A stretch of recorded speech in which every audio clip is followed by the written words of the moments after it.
Bonjour et bienvenue pour ce nouveau numéro des sujets qui fâchent. Aujourd'hui, nous allons partir d'une affirmation qui peut sembler, à première vue, énigmatique. Les Noirs n'existent pas. Bon, je le dis tout de suite, pour moi, personnellement, ça n'est pas si énigmatique pour au moins deux raisons. La première, c'est que le psychanalyste Jacques Lacan a lui-même formulé une thèse qui en son temps a fait grand bruit, la femme n'existe pas. Et seconde raison, il se trouve que j'ai lu le livre de Tania de Montaigne, qui est publié chez Grasset, qui porte précisément en titre cette phrase, les Noirs n'existent pas, et que ce livre m'a semblé plutôt très convaincant. En tout cas, c'est un livre intelligent, argumenté, c'est un livre que je conseille à tout le monde, et en plus, ce qui pour moi ne gâche rien, c'est un livre très drôle. Bonjour Tania de Montaigne. Bonjour. Je suis particulièrement ravi de te recevoir, et je dis tout de suite que si je vais te tutoyer, ce qui est un peu contre les règles de la télévision mainstream, c'est parce qu'on se connaît par ailleurs dans la vie, et que je trouve que ça me permettra de ne pas sans cesse penser au vous et poser plutôt les questions de fond.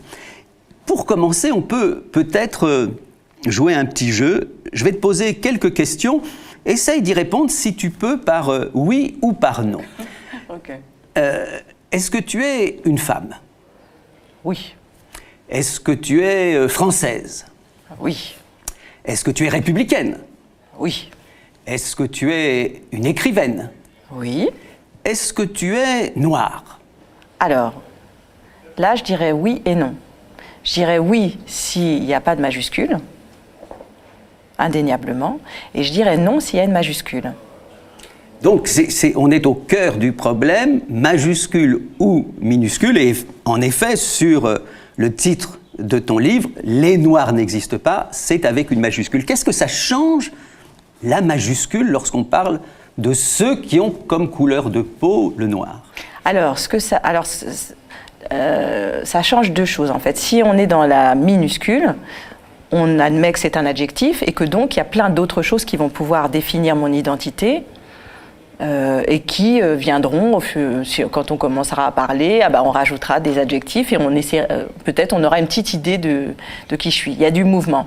Maintenant, s'il n'y a plus la minuscule et qu'on est dans une majuscule, donc que c'est un non, on affirme que, en fait, à l'intérieur de ça, il y a des présupposés, en fait, et que donc moi, je dois répondre, j'appartiens donc désormais à un groupe, que ce groupe fonctionne en masse, donc ma singularité n'existe plus, je ne suis plus un être ni de culture ni d'histoire, je deviens quelqu'un qui appartient à un groupe avec une identité figée, en fait. Il n'y a pas de culture possible, c'est-à-dire c'est de la nature, on est noir par nature, et donc on fait des choses parce qu'on est noir, donc notre nature nous pousse à courir vite, danser bien, rigoler, être justement ce corps, n'être qu'un corps, pas d'esprit, ou très peu, qu'on avait mesuré. On s'était rendu compte, d'ailleurs, c'était formidable. Donc ça, c'était plutôt au 19e siècle. En mesurant comme ça, on s'était dit, un truc qui était pratique, c'est que les Noirs, ils avaient à peu près la même capacité intellectuelle que les femmes. Donc comme ça, on avait donc le noir, la femme, hop, c'était en tout cas pas l'esprit, c'était autre chose. C'était un corps. Alors un corps sauvage, un corps malhabile, puis c'est devenu un corps qui court vite, mais ça arrive après. Donc ça, c'était intéressant aussi pour moi de voir que, parce que tout ça, c'est des évidences qui traversent tout le monde. Noir, blanc, c'est quelque chose qui nous appartient à tous, de penser que il suffit d'être noir pour courir vite, en fait, ce qui est génial. Dans ton livre, c'est ça qui est très amusant, c'est que tu expliques que pendant tout un temps, on disait exactement le contraire. C'est qu'on expliquait que les Noirs sont incapables d'être sportifs, incapables de jouer au basket, incapables de courir, et qu'il y a un moment donné où ça s'est renversé. C'est devenu, en quelque sorte, le gène du Noir, de pouvoir courir vite. Oui, alors ça, c'était assez intéressant pour moi. En fait, l'idée, c'était vraiment de prendre chaque chose qui est évidente pour tous. Alors, mais ce qui m'intéressait aussi, c'est tous les êtres en majuscule. Donc, je pars de ma propre expérience et de la spécialité que je suis censée avoir, c'est-à-dire celle des Noirs. Mais ce qui m'intéressait, c'était de voir que juif avec la majuscule, musulman avec la majuscule, Tutsi avec la majuscule, Rome, Yézidi, femme avec la majuscule, il y a toujours un fonctionnement qui veut qu'on plaque de la nature sur un fonctionnement qui est purement culturel. C'est-à-dire on décide à un moment, et ce fonctionnement évidemment est basé sur l'idée de la domination, et pour asseoir cette domination, eh bien on décide que voilà, quelles seront tes caractéristiques, et ça justifiera, donc après ça y est, c'est bien huilé, donc ça fonctionne de façon circulaire. Puisque ta nature, c'est d'être comme ça, c'est normal que tu sois à cette place-là. Donc il n'y a pas de raison que ça change, puisque de toute façon, tu ne pourrais pas faire autre chose que ce que tu fais. Et donc, de prendre chaque chose. Donc pour le noir, il courait pas vite et il ne pouvait pas sauter, donc il ne pouvait pas faire de basket. Donc ça, c'est génial, parce qu'il avait des choses en moins. Ce qui est intéressant, parce qu'aujourd'hui, en fait, le noir peut faire tout ça parce qu'il a plein de choses en plus. Mais à l'époque, il a des poumons trop petits, donc il peut pas. Il a des muscles, des cuisses, c'est pas possible. Et donc, ce qui est génial, c'est de voir des gens qui s'arrachent les cheveux pour essayer qui se demandent comment prouver qu'en fait, le noir pourrait éventuellement jouer au basket et faire des courses. Donc, ils essayent de trouver de mesurer. Ils se disent, mais non, on va prouver qu'en fait, on pourrait le faire. Et puis maintenant, c'est la même chose, mais dans l'autre sens. Donc, j'ai trouvé plein de scientifiques, noirs, blancs, tous très occupés à prouver la supériorité athlétique du noir par nature, en fait. Donc moi, ce qui m'intéresse aussi, cette notion de majuscule, pour moi, c'est aussi l'idée de faire revenir tous ces êtres en majuscule du côté de la culture et donc du côté de la singularité, et de dire que chacun produit un être en fonction de son histoire, de la langue qu'il parle, de là où il est, de sa famille, et que ça peut pas s'assigner, ça peut pas être mis quelque part et on ferait tous la même chose. Il y a cette phrase forte dans le livre que dès le moment où on assigne à quelqu'un une majuscule, finalement, on en fait un étranger. Que ce soit en effet le noir, le rom, le juif, on en fait un étranger. Alors, on peut parler peut-être de ce qui s'est passé pour toi, parce que tu parles aussi d'un certain nombre d'expériences très personnelles. D'abord, le fait que tu as découvert finalement que tu étais, alors on va dire comme ça pour l'instant, pour les autres noirs, notamment avec un dessin animé qui s'appelait La Noiraude, l'histoire d'une vache qui était faite effectivement noire et peut-être un peu sotte d'ailleurs en même temps. Oui, un peu bébête, un peu dans un... Enfin, ceci dit, ce qui était intéressant, c'est que je pense que quand les créateurs l'ont pensé, eux, ils ont pensé surtout à l'absurde. Donc ils se sont dit, tiens, une vache qui appellerait son vétérinaire, ça serait trop drôle, et qu'elle pose des questions sur ce qu'elle regarde avec un œil où il n'y aurait aucune évidence de rien, ça serait trop marrant. Mais ce qui est intéressant, c'est que cette vache, ils ne l'ont pas faite, elle n'est pas blanche, elle n'est pas rouge, elle est noire, et donc vient se plaquer évidemment avec cette vache noire qui pose des questions innocentes. En fait, je crois que même là, on est au cœur de leur pensée raciste, c'est-à-dire que je crois qu'ils ne sont pas du tout rendus compte de ce qu'ils élaboraient en faisant ça. Et en fait, dans le livre, je parle d'un épisode qui m'est resté, alors que je m'en souvenais très bien. Donc après, je l'ai regardé pour voir si je l'avais recomposé, parce que parfois, ça arrive qu'on soit fait son trip. Et en fait, non, il était tel qu'il était resté dans mon souvenir, donc c'est dire qu'il avait été frappant pour moi. Et c'est ce moment où en fait elle est passée avec ses petites camarades blanches, et évidemment la blanche s'appelle Blanchette, et elles étaient passées devant une école de musique et elles avaient entendu le professeur dire cette fameuse de noir valent une blanche, voilà. Et donc Blanchette d'un coup se saisit de ça et donc se moque de la Noiraude pendant des heures en disant voilà, t'es une moitié de vache, voilà, bon, il y a tout ce truc là, et donc voilà, la vache très inquiète appelle le vétérinaire qui lui explique que non, c'est les notes de musique. Et la conclusion de tout ça, c'est qu'elle dit « Ah excusez-moi, c'est vrai que j'ai tendance à voir tout en noir. » Et cet épisode-là, vraiment, il dit tout pour moi. Et surtout, en fait, à l'époque, ce qui était intéressant, c'est que pour moi, c'était une vache, cette vache. Mais comme à l'école, on s'est mis à m'appeler la Noiraude, en fait, c'est devenu moi. Et ça, c'est la majuscule aussi. C'est-à-dire, c'est ce moment où, comme vous êtes en masse, vous êtes responsable de toute personne que vous identifiez comme étant du groupe, y compris une vache. Et donc, si elle dit quelque chose qui vous met en porte-à-faux, vous êtes à la fois dans la honte de cette parole qui n'est pas la vôtre, et en même temps, vous en êtes dépositaire et responsable. Donc, en fait, vous ne pouvez plus faire la différence. Vous êtes cette vache, quoi. Alors là, tu avais 5-6 ans, et dans ton livre, tu évoques des tas d'autres moments, y compris tout ce qu'il y a de plus actuel. Par exemple, il y a quelque chose de formidable, c'est que sans cesse, à celui qu'on suppose être le ou la noire, on demande d'où venez-vous. Tu racontes une chose très simple, c'est que tu es évidemment française, que tes parents sont français, que tes grands-parents sont français, que tes arrière-grands-parents sont français. Tu remontes même jusqu'aux arrière-arrière-grands-parents qui sont français, et on te demande toujours effectivement ton origine. Et tu dis une chose que j'avais jamais vue aussi frappante que dans ton livre. Tu dis aujourd'hui le mot race, effectivement, à part pour quelques illuminés, est quand même plutôt laissé de côté, mais que ce qui a remplacé finalement le mot race, c'est peut-être le mot origine. Et oui, c'est que je vois bien que, alors ça vaut pour toute personne Vraiment, à partir du coquille d'œuf, on va dire, la question se posera. Et puis, sinon, si vous êtes blanc avec un accent, bon, bah, ça, vous avez déjà eu cette question plein de fois, qui est, et c'est gentil, souvent c'est gentil, hein. C'est rare que ça soit malveillant, c'est vraiment une question, alors, voilà, avant bonjour, c'est vraiment la question du contact, c'est, mais dis donc, tu es de quelle origine? Et ce qui est génial, c'est que si vous dites, Paris, ça n'est pas suffisant. Donc la personne est embêtée, mais elle va quand même poursuivre. Donc soit elle va poursuivre sur « Ah oui, mais alors vos parents ?» Paris. Ah, de Paris, pas bon.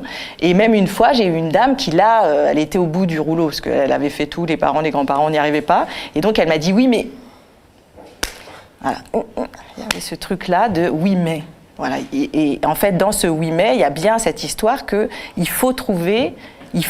ça ne peut pas être la France, c'est autre chose. Et donc c'est ça aussi, la majuscule, c'est dire tu ne pourras jamais être de l'endroit, puisque tu n'es pas un être de culture, tu seras toujours par ta nature ramené à l'endroit que je t'ai assigné. Donc le noir, c'est l'Afrique, hein, de toute façon, donc ça c'est simple. Et donc vous débrouillez comme vous voulez, mais vous me donnez de l'Afrique à un moment ou à un autre, sinon je suis pas très contente. Et donc là, cette dame, avec ça, elle disait donne-moi de l'Afrique, quoi, il m'en faut, là, j'en ai pas assez. Alors ça c'est pour noir, quand c'est jaune, il faut donner de la Chine, sinon on n'est pas content. Enfin, il y a vraiment ce truc-là qui s'organise fortement. Qui s'organise tellement fortement que de même que parmi ceux qui nous regardent et qui ont certainement les meilleures intentions du monde, beaucoup vont découvrir donc que pendant tout un temps, les Noirs ne couraient pas plus vite que les Blancs. Et je dois dire, tu le sais, mais je vais le dire parce que il n'y a pas tellement de choses dans mon existence dont j'ai un peu honte. Mais nous étions un jour, alors je vais faire un coming out en la matière. Nous étions un jour à un dîner avec un certain nombre d'amis. La conversation s'est mise à un moment donné à rouler sur l'Afrique, je ne sais même plus à quel propos. Et tout naturellement est terrible, parce que je me considère comme étranger au racisme, et à 150%.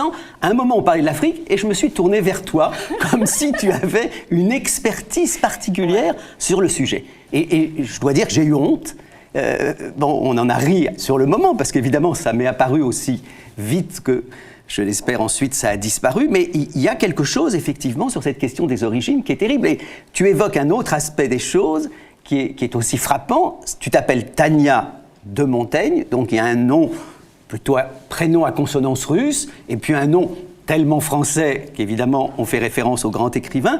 Et là aussi, quand on tape sur Internet Tania de Montaigne, on s'aperçoit que la première question que les gens c'est vrai nom. Sans arrêt, on te demande, alors c'est un pseudo, Tania de Montaigne. Oui, il y a un truc ce qui est très drôle d'ailleurs, parce que si je devais choisir un pseudo, c'est comme si je choisissais de m'appeler Molière ou Maupassant, je partirais peut-être sur autre chose, je n'irais pas tout de suite là-dessus, mais il y a ce truc de dire, il faut... Pareil, c'est comme cette question comme ça, c'est que ça colle pas. Et à tel point ça colle pas que je raconte dans le livre, parce que ça c'était dingue. C'est que, tu vois, toi, quand tu te tournes vers moi et que tu me demandes mon expertise sur l'Afrique, on en rit tout de suite, parce que, en fait, ce qui est intéressant, c'est de se voir. Et c'est valable pour tout le monde, hein. C'est-à-dire qu'évidemment, on est tous traversés. La question du racisme, c'est la question de tout le monde, puisque nous sommes... c'est notre langue maternelle. Nous avons tous été, d'une façon ou d'une autre, baignés par cette idée. Et donc, naturellement... des choses, on a des échappées. Mais ce qui est intéressant, plutôt que de se dire « ah, c'est atroce ou alors « ça n'est pas moi » et de se mettre dans une position comme ça, ce qui est intéressant, c'est de se voir être en train de dire quelque chose vraiment qui paraît parfaitement naturel et de se dire « tiens, pourquoi je le dis ?» Ça, c'est ça que je trouve intéressant, et c'est pour ça que j'ai écrit le livre aussi, parce que j'ai l'impression qu'on est dans un temps où il faudrait soit être parfaitement vertueux et le racisme, non, c'est un autre endroit, c'est d'autres gens qu'il faudrait d'ailleurs, il y a un endroit comme ça, au moins on sait où ils sont. C'est soit ça, soit d'être dans une crispation et de dire en fait je m'attribue toutes les assignations, mais il n'y a que moi qui pourrais les dire en fait. Donc je vais me mettre dans ce camp-là, et moi seule peux en parler. Donc voilà, et moi je crois qu'il y a un autre chemin à envisager pour que ça redevienne mobile, qui est du mouvement, et que la question du racisme soit la question de tous, parce que c'est la question de tous. De la même façon que les questions qu'on se pose là sur le genre, sur la relation homme-femme, mais c'est le sujet de tout le monde, puisque c'est une organisation sociale et que nous sommes tous plongés, les deux pieds, les deux mains et la tête, dans cette organisation. Elle est l'air que nous parlons, l'eau que nous buvons, donc on ne peut pas se mettre de côté et dire ça n'est pas moi, ou dire comme je suis vachement sympa, ouais, j'ai l'impression que là, les Noirs, c'est pas facile, je vais vous laisser parler des problèmes de Noirs entre vous, je voudrais surtout pas interférer, parce que je comprends pas tout, ce n'est qu'à moitié moi, quoi. Ben justement, on peut peut-être aborder ici une des questions qui est présente tout au long du livre. Faut-il laisser les Noirs entre eux? Faut-il laisser les Juifs entre eux? Faut-il laisser ceux qui ont souffert? On va dire ça comme ça, on va parler de la souffrance qui nous précède. Est-ce qu'il faut laisser ceux qui souffrent, ceux qui ont souffert, ceux qui subissent le racisme entre eux, pour leur permettre finalement de ne pas être troublés par la présence d'un blanc, par la présence d'un non-juif, par la présence d'un homme? C'était le cas, par exemple, à Nuit debout, sur la place de la République. À un moment donné, je me suis approché d'un groupe de femmes qui discutaient. Elle m'a dit « Ah non, c'est pas pour les hommes ». Tu as dans ce livre abordé cette question de l'entre-soi. Comment est-ce qu'on répond à ceux qui disent « Pendant tout un temps, il est nécessaire que les Noirs soient entre eux ». Bon, après, moi, je suis pas tyrannique, hein, donc si y a des gens qui veulent faire des réunions chez eux avec les gens qui choisissent et que les gens qui choisissent sont d'une certaine façon ou d'une autre, voilà. La seule chose, c'est que j'ai l'impression qu'il faut que le sujet, puisque là, la question, c'était sur le racisme, je crois qu'il faut vraiment que ça appartienne à tous. Parce qu'en fait, sinon, ce qui se passe, c'est qu'en fait, c'est comme s'il y avait des endroits sanctuarisés et que chacun avait sa petite spécialité et que chacun se regroupait autour d'événements ou d'une souffrance particulière, comme si elle n'était que la sienne. Et moi, je crois que quand on fait ça, en fait, on interdit que le sujet soit un sujet d'histoire et que donc il appartienne à l'ensemble. Moi, ce que je constate là, c'est que on m'appelle, alors là, j'ai eu des gens qui m'avaient dit oui, il faut qu'on fasse un truc autour de l'abolition de l'esclavage. Donc je dis ah bah super. Et en fait, donc on fait voilà, ce qu'il faudrait, c'est qu'il y ait des Noirs et tout. Mais l'esclavage, c'est l'histoire de la France. Donc le problème, c'est que si on fait une réunion avec des Noirs et qu'on fait un truc qu'avec des Noirs, on raconte que en fait, l'esclavage, bah, c'était que des Noirs, en fait. Mais moi, je ne crois pas. Je crois que l'esclavage, justement, c'est une organisation et que c'est un lieu d'histoire pour tous et que tout le monde doit se l'approprier. Et par exemple, Catherine Bigelow a sorti il y a quelques mois un film qui s'appelle Détroit, où elle raconte un assassinat qui a été fait par des policiers à Détroit pendant les émeutes. Bien. Cette femme, Catherine Bigelow, c'est quelqu'un qui a un cinéma, alors on peut dire qu'on est du direct, on est musclé, quoi. Hein. C'est pas du tout, il n'y a pas de circonvolution, il n'y a pas de psychologie. Ça n'a jamais été son sujet, quoi. Elle fait un film, c'est des mineurs, c'est sur des démineurs, on est avec les démineurs. Elle a toujours été comme ça. Bon, elle est américaine. Elle choisit de faire un sujet sur un événement américain, donc a priori, ça devrait être son sujet. Enfin, après, en plus, on pourrait discuter de quel est le sujet d'un artiste. Moi, je crois que c'est tout. Mais en tout cas, sur cette question-là, résolument, ça appartient à l'histoire de son pays. Eh bien, cette femme n'a pas pu faire le film qu'elle voulait faire parce qu'elle est blanche, et que donc, à chaque étape de son travail, on a cessé de lui dire quelle est ta légitimité puisque tu es blanche. Donc, elle a dû faire la preuve de sa légitimité, avoir des consultants noirs, ce qui est très drôle parce que elle en prend 3, mais donc elle a pris 3 noirs. Mais est-ce que ces 3 noirs disent l'ensemble des noirs américains ? Je ne crois pas, donc ça veut dire qu'il faudrait consulter l'ensemble des noirs américains, ce qui quand même fait un sacré boulot. Bref, elle en a choisi 3, et on voit bien que tout le début de son film, le premier quart d'heure, il est là pour dire « Je sais que je suis blanche ». Je sais que je fais un sujet, voilà, et je vous respecte beaucoup, et je vous aime beaucoup. Donc il y a toute une petite historiette en dessin qui ne lui ressemble pas du tout. Vraiment, c'est pas du tout son style. Ensuite, il y a son film qui lui ressemble énormément, donc elle nous prend par le callback pendant 45 minutes. Puis, il y a une fin qui ne lui ressemble pas du tout, pour redire à quel point je sais que, voilà, je montre pas de blanche, justement. Je sais que je suis blanche, je sais que je n'ai pas vraiment le droit de faire ce film. Voilà, je me prosterne devant vous, et vous remercie de m'avoir laissé faire ce film. Et donc, je donnerai de vous une image évidemment extrêmement vertueuse et tout ça. Et en plus, on voit bien quelle est la problématique parce qu'en fait, tout ce qu'elle fait, à partir du moment où on décide qu'elle est blanche, tout ce qu'elle fait, elle ne peut pas le faire. C'est-à-dire que son travail de réalisatrice, c'est de regarder. La question du regard, c'est bien celle qu'elle a choisi d'aborder. Et en fait, comme on reproche, on lui dit tu es blanche, donc soit tu érotises le corps noir, soit tu nies le corps noir, soit voilà. Donc en fait, où est-ce qu'elle se met pour regarder ?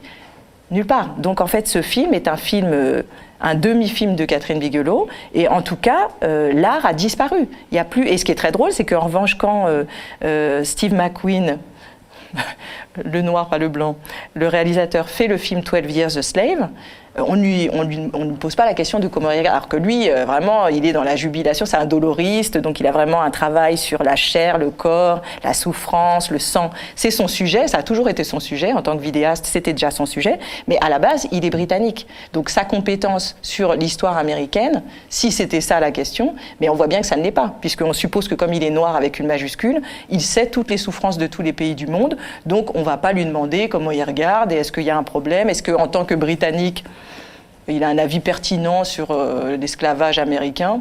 Non, tout le monde s'en fout complètement, quoi. Donc, je vois bien que cette majuscule, elle interdit la circulation et elle interdit surtout que l'histoire puisse être prise par tout le monde dans son ensemble et que donc ce soit le sujet de tout le monde. Et ça doit l'être. Alors ça, là, tu évoques l'histoire, tu évoques effectivement la lutte des Noirs, par exemple, ou l'esclavage, mais dans ton livre, il y a aussi des choses qu'on pourrait considérer comme plus drôles. Par exemple, les problèmes qu'ont eu certains cuisiniers à dire qu'ils faisaient des sushis et qui ont tout d'un coup eu sur le dos des gens qui considéraient que c'était une appropriation culturelle et qui leur ont interdit finalement l'usage du mot sushi. Qu'est-ce que c'est que cette, faut bien dire, folle dinguerie de l'appropriation culturelle dont tu parles? Ben justement, c'est quand on pousse la majuscule à son maximum. C'est-à-dire si on croit en cette majuscule, alors effectivement, il faut tout sanctuariser. Puisqu'il y a un listing de ce que est supposé être un noir en majuscule, un jaune en majuscule, un juif en majuscule, un musulman, même une femme en majuscule. Donc il y a tout un itinéraire et toute personne qui sort de cet itinéraire est considérée comme déviante. Mais dans l'autre sens, si quelqu'un qui n'est pas dans la majuscule vient, qu'a-t-il le droit de faire? Donc en l'occurrence, ce cuisinier qui était essentiellement mauvais, enfin c'est dommage qu'on justement on l'ait pas regardé pour ce qu'il était, donc a fait un sushi malencontreux avec vraiment du poisson pourri et du riz limite. Et ce que retiennent des étudiants sur un campus américain, ce qu'ils retiennent de ça, c'est cet homme ne nous a pas respectés en fait. Il m'a nié. Parce que je suis le sushi aussi, puisque je suis tous les éléments de ce qui est prétendument ma majuscule. Donc je suis ce sushi, tu ne fais pas correctement ce sushi, ça n'est pas que tu es mauvais, c'est que déjà tu n'es pas japonais, donc ce qui suppose que tout japonais sait faire des sushis, et en plus, ça veut dire que tu es en train d'exprimer à nouveau ton racisme, ton impensé raciste est dans ce sushi. Donc, l'université, parce qu'il y a aussi la question du prix. Je pense que si ça se passe dans une fac française et que quelqu'un vient dire oui, il était dégueu le sushi, bon, on lui dit va pas manger au resto U, quoi. Bon, ça s'arrête là. Mais là, comme on est à 50 000 $ l'année, on va plus réfléchir à la question. Donc on fait des petites réunions et puis on dit bon, est-ce que ça vous va si finalement on n'appelle pas ça sushi? On dit poisson posé sur du riz. Et là, tout le monde dit ah bah voilà. Là, ça y est. Là, tu sors de ma culture, tu rentres dans un précaré dont je me fous complètement. Ça va. Il y a un exemple justement très, très amusant et quand même un peu inquiétant, c'est Katy Perry qui à un moment donné se fait des tresses et le ciel lui tombe sur la tête, c'est ce que tu racontes dans le livre. Mais oui, surtout qu'elle, c'est vraiment la chanteuse pop, on est là, youpi, tout ça, et elle fait un clip qui n'a aucun intérêt, où elle a 27 coiffures, hein, donc c'est pas qu'elle a focalisé sur les... Mais dans les 27 coiffures, elle s'est dit, ça c'est trop joli, moi j'y vais là-dessus, et là, catastrophe... Elle se prend, et puis elle évidemment, ça l'intéresse beaucoup, Twitter, tout ça, donc là d'un coup, ça prend même pour elle une ampleur terrible, elle se dit c'est la catastrophe, et ce qui est génial, c'est qu'on est aux États-Unis, donc évidemment tout ça est pris dans, il faut faire un acte de contrition, il faut faire des confessions, tout ça, donc elle fait une confession devant, pas n'importe qui, mais un monsieur qui dirige le mouvement Black Lives Matter, il s'appelle Derry McKesson, et donc ils sont là tous les deux, alors c'est extraordinaire parce que tout ça est pop, hein, donc on est en chaussettes sur des poufs, hein, et donc elle est là et elle dit ouais je m'en veux énormément, elle est au bord des larmes, elle dit mais je ne savais pas, et donc elle raconte qu'elle en a parlé à une amie noire qui lui a tout expliqué et tout ça, et qu'elle ne pouvait pas comprendre, mais que finalement elle a compris et qu'elle s'en veut beaucoup et qu'elle ne le fera plus. Voilà. Strictement, elle s'en veut beaucoup d'avoir fait des tresses africaines. C'est de ça simplement dont elle se veut. Voilà. Il y a plein d'autres trucs, elle s'en fout complètement, tout ça, ça la dérange pas, mais ça, vraiment, elle s'en veut énormément et elle promet qu'elle ne le fera plus. Et donc, en face, on a une personne qui enregistre voilà, c'est cette parole et qui s'en réjouit visiblement en disant bon bah si tu ne le feras plus jamais, ça va, tu es pardonné. Est-ce que du coup tu as le sentiment, toi qui au début de ton livre mets une phrase de Fanon qui est quand même des années avant notre discussion très dure, pour nous, celui qui adore les nègres est aussi malade, entre guillemets, que celui qui les exècre. Est-ce que toi qui mets cette citation-là, tu considères que d'une certaine façon, un certain nombre, qu'est-ce qu'on va dire, de militants noirs, par exemple, pour revenir précisément, en laissant les Japonais de côté à notre débat, est-ce que tu considères qu'un certain nombre de militants noirs contribuent eux aussi, est-ce qu'on va aller jusqu'à dire une forme de racisme ? Est-ce que tu irais jusque-là ? Moi, je pense qu'en tout cas, si une lutte intègre toutes les assignations, elle est dans un langage, en tout cas elle répond avec la langue et le dictionnaire du racisme. Donc dire justement ces associations qui d'un coup disent ça c'est de l'appropriation culturelle, donc Katy Perry, la pauvre se fait détresse, que l'on dit africaine, elle n'a pas le droit parce qu'elle vient nier notre culture et elle ne connaît pas l'histoire des cheveux. Donc tout devient en plus complètement différent, parce que moi je connais plein de noirs qui se font détresse africaine et vraiment il n'y a aucune lutte derrière, hein, en fait, elles se font une coupe de cheveux, quoi. Mais d'un coup, tout devient objet politique, objet de souffrance. C'est-à-dire, la souffrance est partout, en fait. Et je crois qu'effectivement, ça vient... c'est pour ça que j'aimais cette citation de Frantz Fanon, parce que c'est la même chose, en miroir. Donc, mais que ce soit dans un sens ou dans l'autre, si c'est pour dire les Noirs sont géniaux et c'est pour ça qu'il faut... les mettre en majuscule, ou si c'est pour dire les Noirs sont atroces, et c'est pour ça que je les mets en majuscule pour qu'on les reconnaisse bien, on dit de toute façon un lieu figé. Donc pour moi, en tout cas, ça ne permet pas de penser. Et moi, ce qui m'intéresse, c'est qu'on essaye de réfléchir, en tout cas.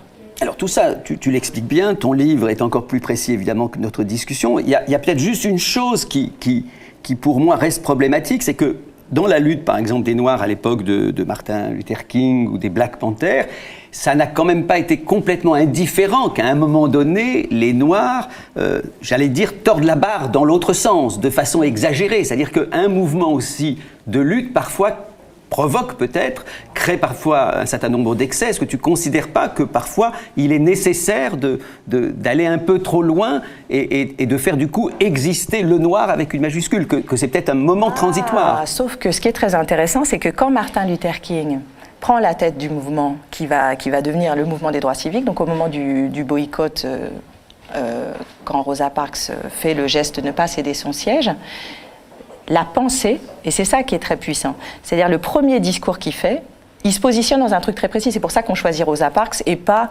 une autre personne, parce qu'il y avait d'autres personnes qui ont fait ce geste, mais c'est elle qui va être l'héroïne de cette lutte. Et en fait, elle est l'héroïne de cette lutte parce que physiquement, elle est enviable pour les Noirs, parce qu'elle est claire de peau, cheveux raides, et qu'elle n'est pas effrayante pour les Blancs. Donc elle ne répond pas aux assignations. Et il pense son premier discours en disant pas une Noire s'est fait arrêter dans le bus. Une citoyenne américaine s'est fait arrêter dans un bus. Et en fait, il pose la question justement à la population blanche. Est-ce que vous trouvez normal qu'une citoyenne américaine qui a payé son billet pour un trajet se fasse arrêter et finisse en prison? Si vous répondez oui à cette question, alors vous assumez. Si vous répondez non à cette question, alors vous assumez. Et en fait, tout ce mouvement est tenu par un groupe qui agit du point de vue légal qui s'appelle la NAACP. Et la NAACP s'est fondée sur l'idée, justement, de tout un tas de gens, blancs, noirs, protestants, juifs, indiens. Tous ces gens-là se sont associés au moment d'un lynchage qui a lieu au début du XXe siècle en disant... Nous, citoyens américains, ne jugeons que ça n'est pas possible. Donc c'est ça aussi. Et en fait, tous les gens qui vont s'agréger à cette lutte sont des gens qui vont découvrir, notamment en Alabama, la personne qui gère la NAACP à cet endroit-là, c'est un monsieur qui était parfaitement analphabète, qui connaissait rien, qui devient employé des wagons-lits, qui part avec son boulot et qui va découvrir à New York une réunion de la NAACP. Et il découvre un autre mode de fonctionnement entre les gens. Et pour lui, c'est inédit. Parce qu'il y a des Blancs qui parlent à des Noirs normalement, il se dit « tiens, c'est bizarre ça ».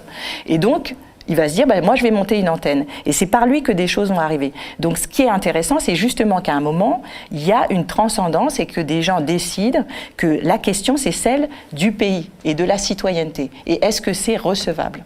Alors après, la génération d'après qui sera représentée par Malcolm X, parce que ça prend du temps et que c'est compréhensible, dira, je crois qu'ils ont raison, en fait, il faut faire une ségrégation, il faut qu'on parte dans l'idée qu'on est très différents, très distincts, mais à un moment, en fait, finalement, les assassinats vont faire que ces deux hommes ne pourront pas se rejoindre, mais leur pensée était en train d'avancer l'un vers l'autre. Et tous les gens qui étaient dans les Black Panthers, qui étaient vraiment les plus radicaux dans l'idée de, ils ont raison, en fait, nous, c'est l'Afrique.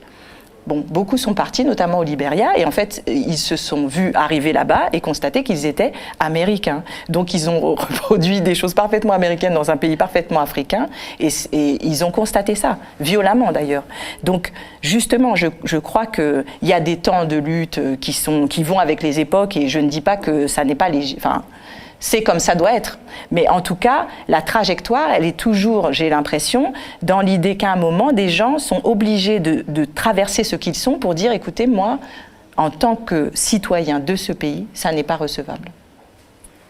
Tania de Montaigne, merci. Je dois dire que ton livre m'a fait comprendre à quel point était beau, sans doute le plus génial slogan de mai 68, où nous disions « Nous sommes tous des juifs allemands, y compris quand on n'était pas allemand, y compris quand on n'était pas juif ». Et peut-être que pour le 50e anniversaire de mai 68, on pourrait rajouter « Nous sommes tous des juifs allemands noirs », et que tout le monde puisse dire ce slogan-là sans avoir le sentiment de trahir ni les juifs, ni les Allemands. Et moi, je propose même qu'on mette tout un tas d'autres choses derrière. À partir du moment où on s'autorise à être l'autre, alors ça va commencer à être intéressant. Très bien. On va rajouter d'autres adjectifs, d'autres qualificatifs, et notre identité va devenir multiple. Merci beaucoup. C'est moi. Et je vous donne rendez-vous pour le prochain sujet qui fâche. À bientôt.